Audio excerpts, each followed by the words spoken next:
right. Yeah. I mean, All right. Yeah. Okay. So, welcome to another episode. welcome to another episode of the BJJ Goons podcast. I'm the Mushmaster, Tim Spriggs, and with me, as always, every week is. What's up, everybody? It's Nico Ball, and this week I might need to buy us some new end tables so we can put these drinks down. Yeah. Welcome to another episode of the best BJJ Goons podcast out there. Shout out to y'all for always rocking with us. And if you're all caught up on episodes, make sure to go to patreon.com/BJJGoons. Welcome to the club. Welcome to the cult. We're not starting a cult. I apologize. We're starting a church, Goon Life Industries. So if you would like to donate, you don't have to just mail us any money. You just become a member of our Patreon at patreon.com/BJJGoons. And you know what's going to happen when this episode airs? Somebody's going to be like, yeah, Goon Life Ministries. And where are the rash guards? I don't know. If you're a cult member, you should be doing... I shouldn't have to tell you to make merch for us. See, if you want to be a member, you have to put in work. So if you are a member of the cult... if you are a member of Goon Life Industries, you know what to do. Make us rash guards, send them our way, and then we will sell them and contribute to the great things that we do with Goon Life Ministries, such as give you great bonus content, give you great interviews with some of the most important activists and martial artists on the planet Earth. And sometimes we, come out and teach you something too. But for the most part, we just do it for the culture. So welcome to another episode of the pod. We don't do it for the kids, as we discussed last Nah, week. man. As per last week, fuck them kids. And not in a fight sports type of way. I would just like to clarify, though, because, when we're talking about gyms camps, I didn't mean to be talking about young kids. I work in, adult education, and I use the term kid to define any student as his ability to sleep with me, which there is none, non-existent. You're a kid. So kids could be, 24. Because you could potentially still be my student, so therefore a kid. You want to fuck with a 24-year-old? This is not a Patreon episode. I'm sorry. So, I'm sorry. I won't fuck with a student or a former student, Again, this is not a Patreon episode. We'll talk about that on a Patreon episode. Throwing it back to Tim, because now you got me on the... But I can't, because this isn't Patreon. It's not behind a paywall. So I'm just going to be super professional today. Psych. We have so much to talk about, but I want you to... Fuck it. Let's get into it. This was recorded 2 weeks ago, the night after the UFC... I don't know which UFC it was. The one where allegedly Jan got screwed over... where Islam Makhachev became the champion, Aljamain Sterling won again, and we're recording right afterwards. I did not watch these fights, so I can, and it's not because I don't care, because I do kind of care. Is that I refuse to pay to watch the UFC because they make so much fucking money and they pay these guys very little money, and these guys are beating the fuck out of each other. And for lower than market value, in my opinion.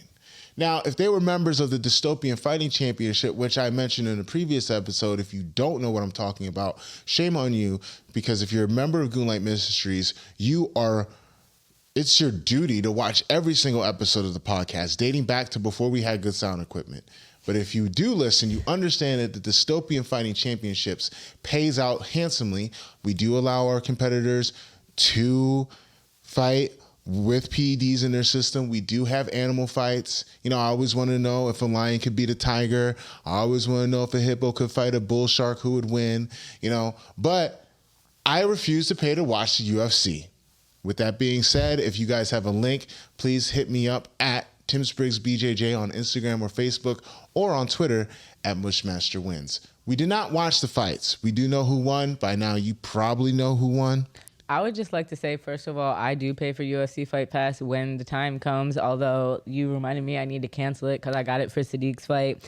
there is no link for live streams that I have, but the Goon Life Ministry has sent me a website where you pay $10 like flat out, and then you can get the torrents of stuff.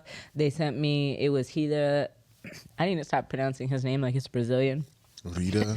Rita. It's always Hida. I see that R, and I would just want to bust out that Brazilian H. I don't know why.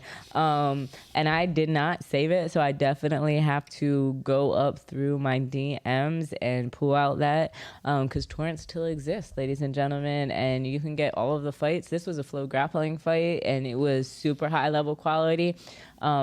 Personally, as someone that has bootlegged many a fight, hundreds and hundreds, literally a fight from Flow Grappling via screen share, I can tell you the quality of the torrent is a lot better, and you don't have to have good video quality or internet quality when you're trying to screen record the fight.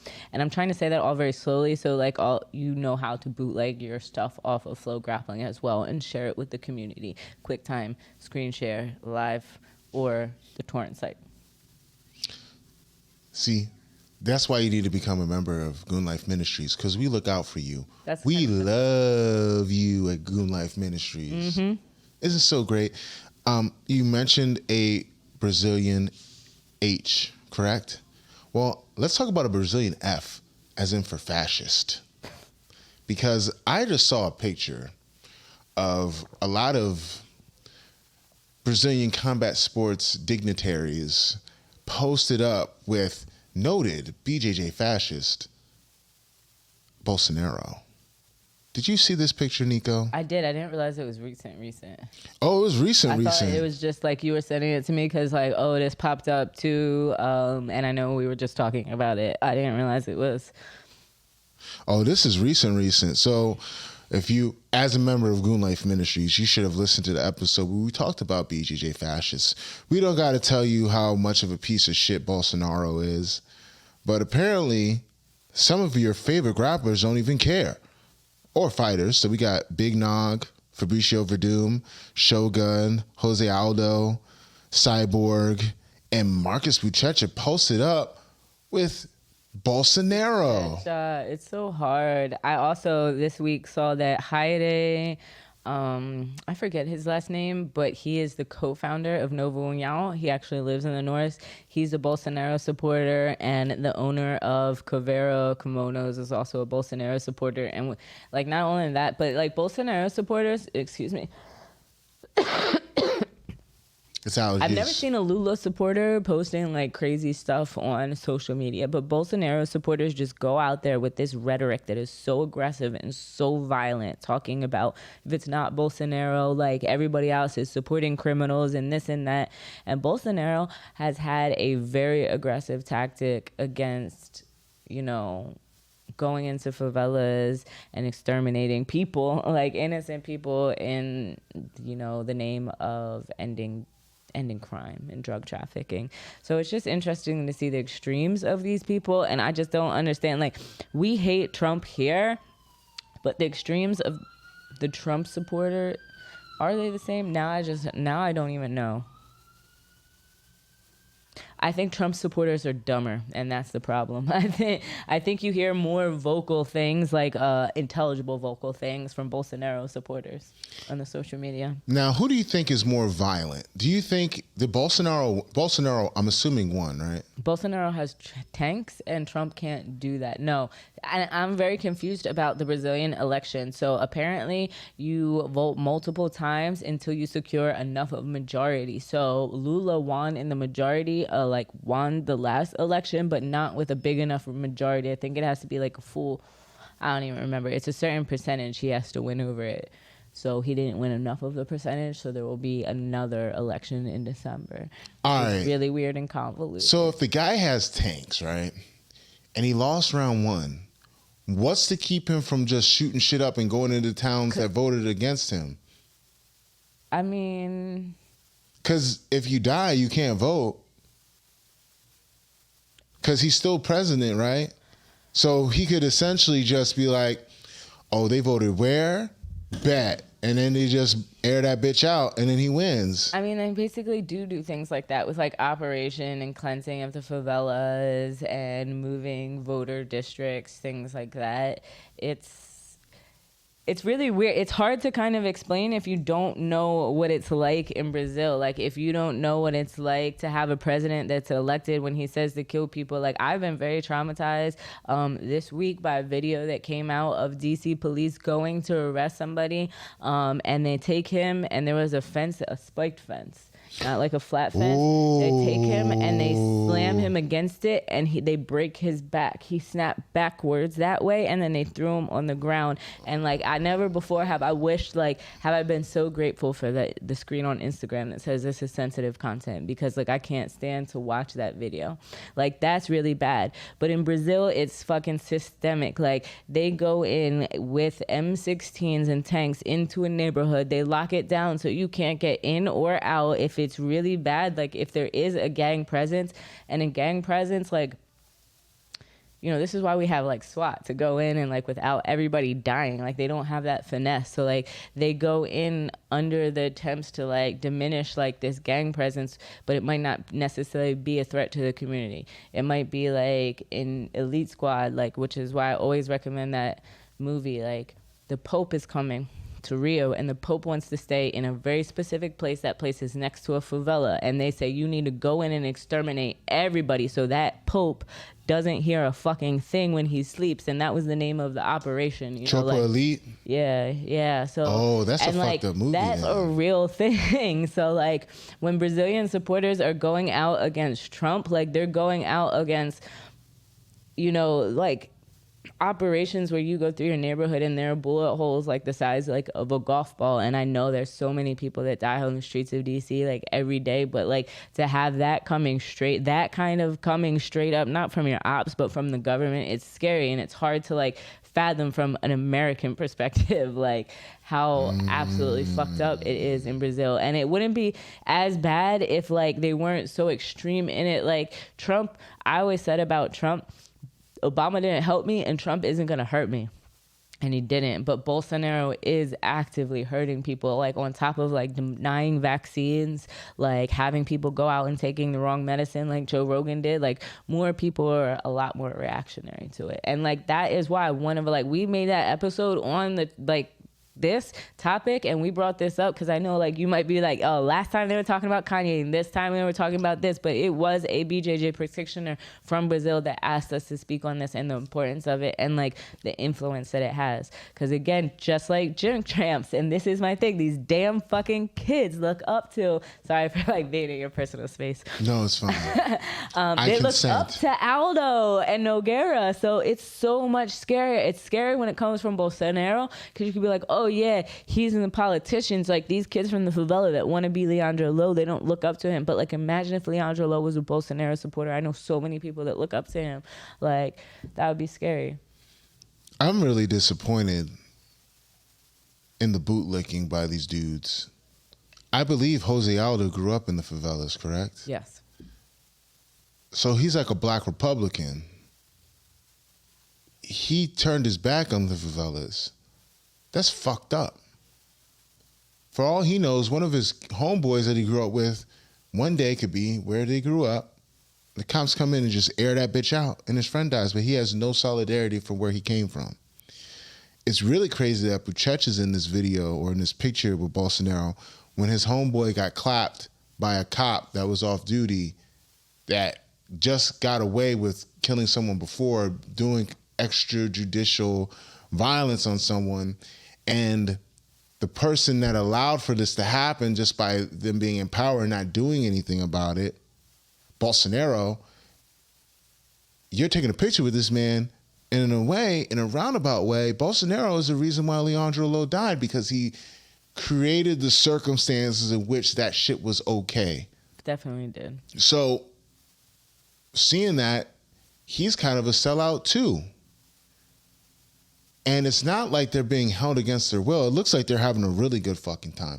I'm pretty sure Bolsonaro laid out the red carpet for these dudes. He probably took taxpayer money that could go to making the favelas, the places that all these assholes pretend to give a fuck about, better, he probably took that money and took them out to a real nice steak dinner. Probably took them out, got some whores or some hookers that night or whatever the hell they did. And they're having a good old time. And this guy is a negative to the world and he's a negative to the culture. So shout out to whoever suggested that we talk about this. I'm disappointed. I see a lot of parallels in America to what we're seeing in this picture. And I see a lot of parallels in the fight community either way. Because I'm mentioning earlier about the past UFC that was in Abu Dhabi. I think it was in Abu Dhabi. And that was kind of like a who's who of dictators or just strong men dictators from around the world that come there, because we don't even got to get into how the Middle East or the Jihad Arab Emirates kind of get down. Oh. But, we got Ramzan Kadyrov, a Chechen, I guess he's not the president, but he's a dictator. He's like a warlord, essentially. A dictator. He's a dictator in Chechnya, and he's wanted for all kinds of war crimes. I think they had this anti-homosexual campaign where they just go looking for gay people and they eradicate them. Done a whole lot of fucked up stuff. Allegedly, he set up his dad to get killed because he's pro-Putin. I mean, Kadyrov is pro-Putin, and his dad, I guess, had beef with Putin. And there's an urban legend that he set his pops up so that he could get power. He's having photo ops with Khamzat Chimaev, and he used to be cool with Khabib, but Khabib is from Dagestan, and Kadyrov is from Chechnya, and they have beef going back for centuries. And Kadyrov said something negative about a very famous Dagestani warrior that, in Kadyrov's opinion, made it so a lot of Chechens died, so they're not cool anymore. It's just these long-standing beefs with these white people with a whole bunch of consonants in their names. Bottom line is, the guy is a dictator, does horrible things and human rights atrocities, but he's given a platform, and they roll out the red carpet for this man in Abu Dhabi, and everyone's taking pictures with him. And side note, just because you take pictures with these people, like DC took a picture with him or his son, right? I don't think Daniel Cormier is on that wavelength where he understands what this guy stands for. A lot of people don't, and they just think that he's an eccentric Russian warlord that likes to shoot guns and likes fighting in cages. No, yeah, because when you sent me that article and I read it, and I think I had tried to tell you, because maybe you posted it as like the fight of the week, and I was like, yeah, that's cool, but like, I just want you to know, like, the people from Poland, like he's very affiliated with the people that are starting that war, and they're taking in the Ukrainian refugees, and like, they don't like that shit. So like, out of respect, I'd not like to show his face, because like, he sent me Khabib. He sent me pictures of him with like this one death squad that was going in and like wreaking havoc in Ukraine. But like, there's evidence that like Khabib is very in with them. So like, all of those comments like that I saw in the article, I was like, oh yeah, because they were boys, and he's pissed off, he's taking it personal, like calling them a project of the UFC. I was like, because they was boys, like. And so yeah, it is very hurtful to kind of see that thing, like people like rolling out the carpet for like there's a dictator. And like, again, this is a person in Poland, and I hit him up trying to ask for donations, and he was like, yo, I'm taking in refugees from like Ukrainian war because of these fuckers. So like, to see Khabib out there representing, like, he was very upset to see Alan Finfo with Khabib, and he actually messaged Alan Finfo and tried to tell him about Khabib and his affiliations with like the war and that squad. So yeah, like, yeah, I understand. Like, it's just funny to see that that he's mad about it. Like, oh, like, so he's over here getting money, and like, y'all ain't boys anymore. Is what I'm seeing from like that comment and those articles. Like, and I think it's very interesting that Dana White is supposed to be super pro-American.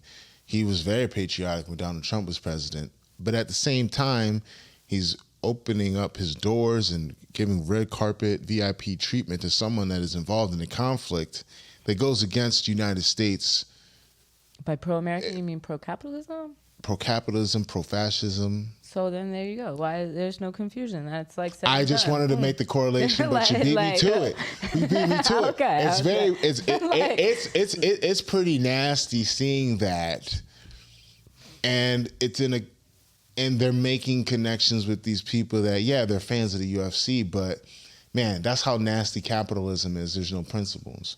Because if there were principles, you'd say, I'm not going to let this guy on here, because if he's really doing these hunts for homosexual people, there's probably gay guys that fight in the UFC. I'm almost certain there's homosexuals that fight in the UFC, men and women. Oh, yeah, of course. And you're taking photo ops with these people. This guy is wanted for murder. I think I sent that article. This man is wanted for murder, and somehow, some way, you're still letting him in there. I don't think they would let O.J. Simpson have a red carpet VIP treatment in a UFC fight. But I digress. It's very intriguing to me as well, historically, how dictators, fascists, strong-arm leaders, they associate themselves with athletes. You know, we had how the Nazis used the Olympics to demonstrate how much of a superpower they were, to bring that propaganda of what Nazism stood for. It's very interesting how Hitler was supportive of Max Schmeling. And then we think about how Joe Louis and Max Schmeling, that fight went down. That's crazy to me. How did that fight go down? Well, Max Schmeling beat Joe Louis the first time. And then the second time they fought, it was like in the midst of World War II, and then Joe Louis beat the fuck out of him, knocked him the fuck out, made him cry like a bitch. Then Joe Louis was a hero for America for a little bit, but you know, they use black people in the United States to really prop their shit up, and then when they don't have a use for us anymore, they just like push it to the side. That's history for you. But that's a little history lesson for you kids, if you're watching this. And it's very interesting how they want to associate themselves with legitimate athletes because they are alpha males by association. And if their guy wins, it makes them look good.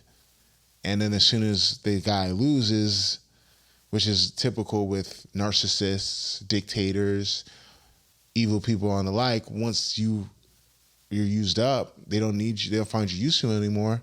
It's deuces and they're gone. And UFC is a victim of that now, and that's on the permanent record, bro. Like, that's crazy. Because now, it's like, okay. And with everything that's going on in Ukraine, like your homie in Poland saying, like with everything that's happening around the world with fascism and racism, it's kind of hard to just be neutral, and it's kind of hard to just say it's just capitalism. And all this is just yet another reason why I refuse to pay to watch a UFC fight. Fuck that. Y'all not giving me my $60. We did talk about how, like, that was a start about, like, oh, yeah, Tim won't pay, like, he won't even pay for, like, BJJ stars, but that's besides the point because that's a random, irrelevant pay-per-view. How dare you talk about jiu-jitsu that way, Nico? We're a BJJ podcast. I hear the numbers in us going down now. I think it's important, but like, that's not a fight I'm about to fight with you. I'll just pay my time for my pay-per-view. It's not my money you're spending, so go ahead. But what was I going? Go for it, Chief. Say, Kadyrov is the name of the squad that he was affiliated with. I had to check it off and not just be like saying, that's why I was on my phone. I'm not just ignoring Tim. He's my competition. Because I'm going to open the DFC, the Dystopian Fighting Championships, and he's just my competition now. So I'm definitely not going to pay to see any of his Kadyrov fights. That fat fucker probably can't even fight for real. I think it would be dope to do like a live fight watch and like watch it all together, like something on Zoom. And Finfo is Homeboy's coach. Yeah. So intriguing. It's so weird, though, now you think about it, too, because it's like, it's just so complicated, dog, because Finfo is, like, pro-favela. Got 5 kids, though. Like, he out there living, like, he lives in Sweden. Like, his whole family is there. He's out of the favela. Finfo is, like, the last standing male member of his family until he had his kids, because all of his family, his brothers and his father, were victims to either police or gang violence. So I got another thing too. His team got like suspended or like banned from like Swedish MMA. Really? Why? What? Because Kamzat and his crew would always jump the fence when their boy would lose and they'd start shit. And ironically, they got in a little scuffle after the fights on Saturday night. Yeah, well, Jackson Souza got me too'd, and I no longer vouch for anybody, for anybody except my goddamn self. So that's where I stand on like Alan Finfo coaching this person, this individual. Again, we. It's a fucked up situation though, because if you coaching a killer and they're nice, but they act a fool, you're kind of like, what do I do? I mean, I know some people what they would do, but I can't judge some other people's standards. Yeah. I can't hold people to other people's standards. That's all. I heard somewhere, and I don't know how relevant this is, but they said, like, you should never feel... No, I feel like it had... Never mind. The quote was, it's like, you should never feel guilty for the things that you had to do to survive capitalism. So maybe Finfo is just in a situation like that. More power to him. We still like Finfo. Come through sometime. Maybe we hear Hamzat on the pod. Talk about, hey man, what's it like? If we do it, and then we'll never be able to take it down since of his comments about Drink Champs, even if it kills all of our businesses, we'll just have to keep it up because he felt Drink Champs was being no. All engagement is good engagement, Nico. All engagement is good engagement. But anyways. Speaking of engagement on social media and just all platforms, your boy Aljamain Sterling, who's very hated, and I think part of it is racial, I'm not going to lie, because if a white guy wilded out like he did, it'd be no problem. Your boy Aljamain Sterling took a picture with somebody that I don't really know about. I had to go on Wikipedia. I had to go on YouTube, TMZ, to find out more about this gentleman. TMZ? Why you got to go on TMZ to find out about fighters? Right there is a red flag. You want to know why? Because TMZ are a very reputable media source. And I read my Because outline. they broke Kobe dying, and Kobe's wife, Vanessa Bryant, found out Kobe died through TMZ. What the? Which begs the question, she must have had TMZ on the ready on her phone all the time. A lot of girls do. Anyway, your boy Aljamain Sterling took a photo out with Andrew Tate, and a lot of people had a fucking meltdown. Can you describe who Andrew Tate is? Andrew Tate is, I'm not sure if he's Australian or just some random white boy filled with sexist, misogynistic remarks. He was on the Big Brother and got his ass kicked right off after not a lot of weeks. He started a Hustler something website. I don't even want to give the full or the correct name, where he went out giving men tips on how to find love, how to find financial success. So he is basically one of those hustlers that are just talking, trying to spit that game like that Kevin so-and-so that just died. Kevin Samuels dropped knowledge. What is you talking about? He was the answer to men's dreams. He was doing coaches on how to be a baller, how to be this, how to be that, maybe how to beat a girl with a belt, and then fake another video apparently for the cops. He beat some girl's ass on camera, and then he made another video with I think maybe the same girl or a different girl, where it was consensual impact play to make it look like the last video was just, it was out of context. You be the judge.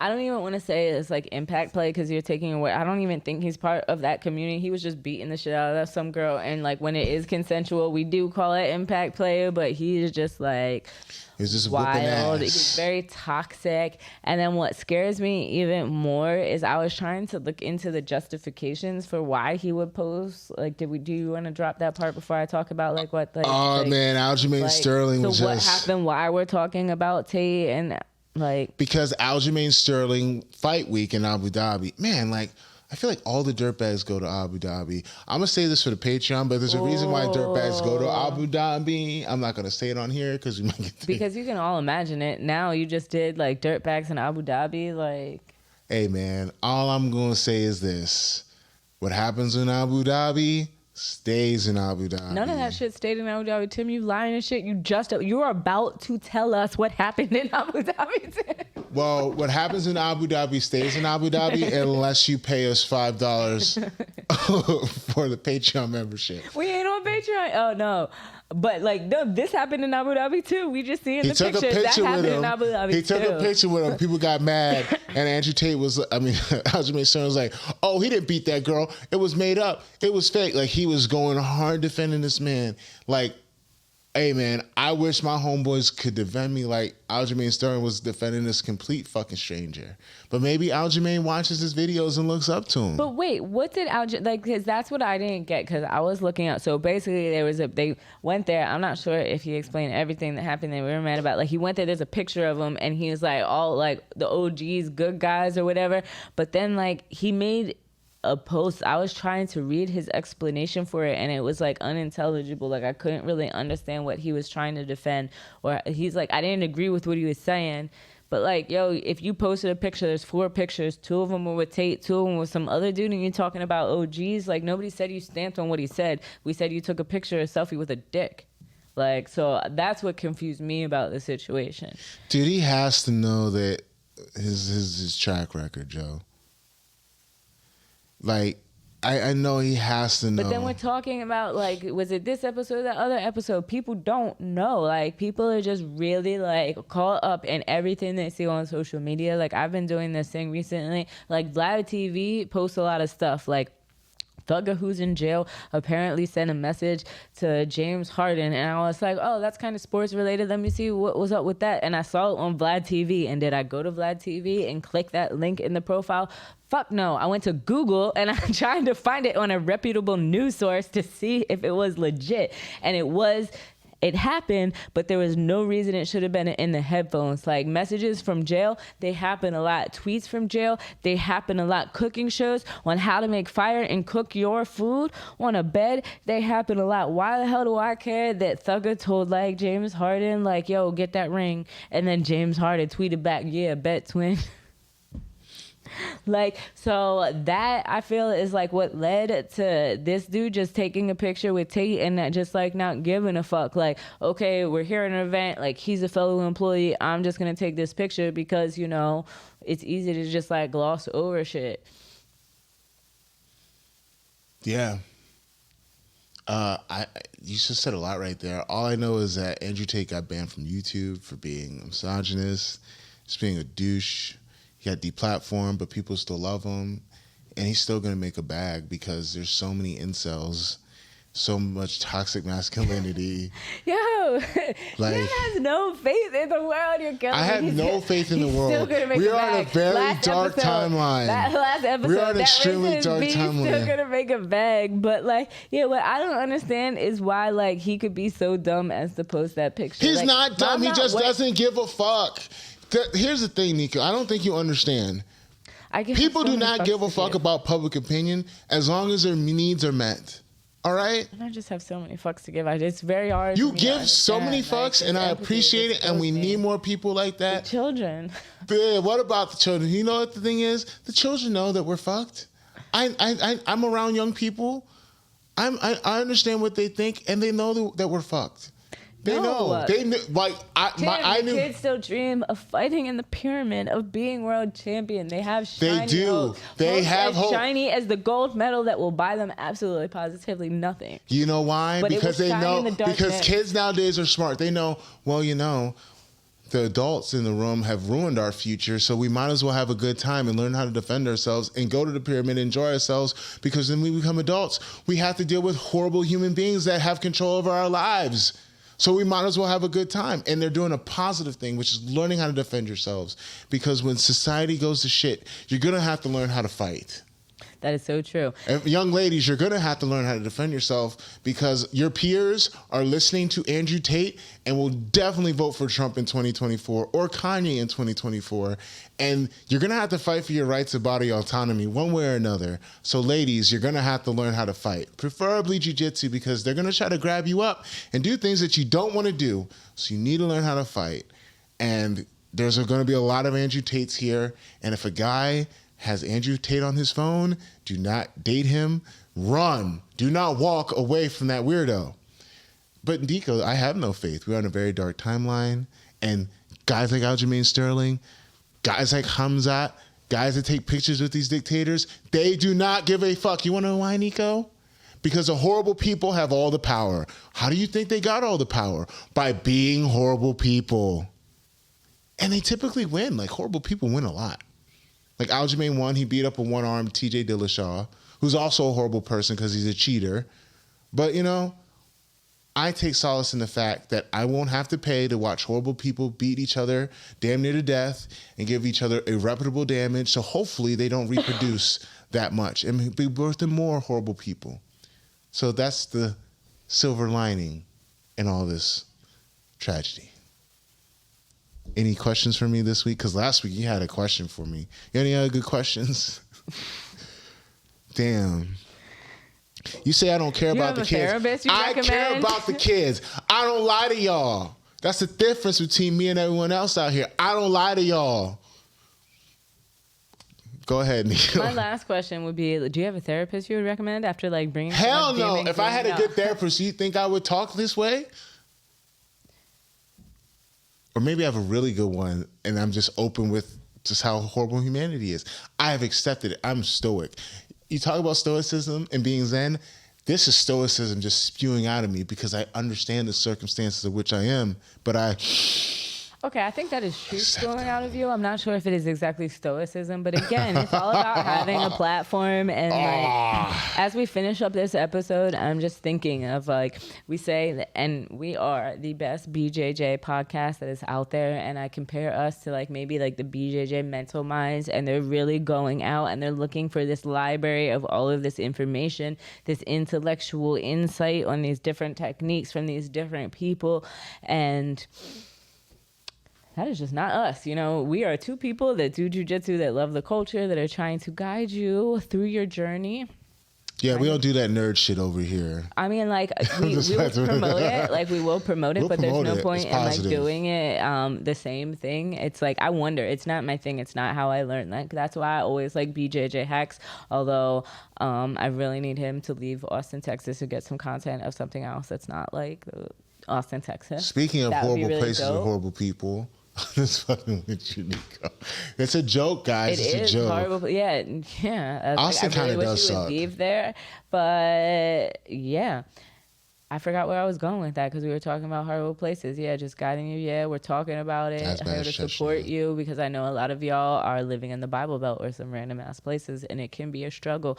But you know, we need to get good at jujitsu because not all of us have gotten to the point where we're jaded like Tim. And I know Tim still does. All right, time out. Can we talk about this? Tim still does love the sport, though. That's what I was getting to. I know that's just a phase. Like, he loves the sport. He studies the sport. Like, you cannot take away everything that he has. And that's why I just love to sit here and pick his brain about shit and remind him, you know, like, he is an authority in this field. So I think that's just really dope.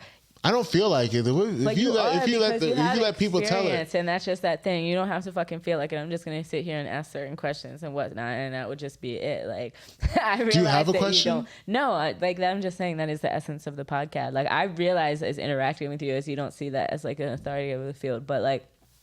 It's just like when I was doing a shoot the other day with somebody that was trying to edit the footage, you know, and he was on live and he asked me what I'm doing there, and like I was like, I don't know, like I'm kind of being like the creative director of the shoot and while filming it, but I was very hesitant to say that I'm the creative director because he's more of a professional. It's not in the jiu-jitsu industry. I was going out into his industry and like it was his shoot and I was just kind of there to film it. But like then I have to realize like I am better at filming than you are, as much as you are a content creator and this and that. Like, this is my strong suit. I am the creative director and I do need to own my voice. And I feel like you are a creative director or an authority in this field and you just haven't owned that voice as it is. And that's not to say anything bad. It's like because you're transitioning to wrestling and having to look back and be like, yeah, this was still a point in my life and this is the role I now play, and it is not something that's like that.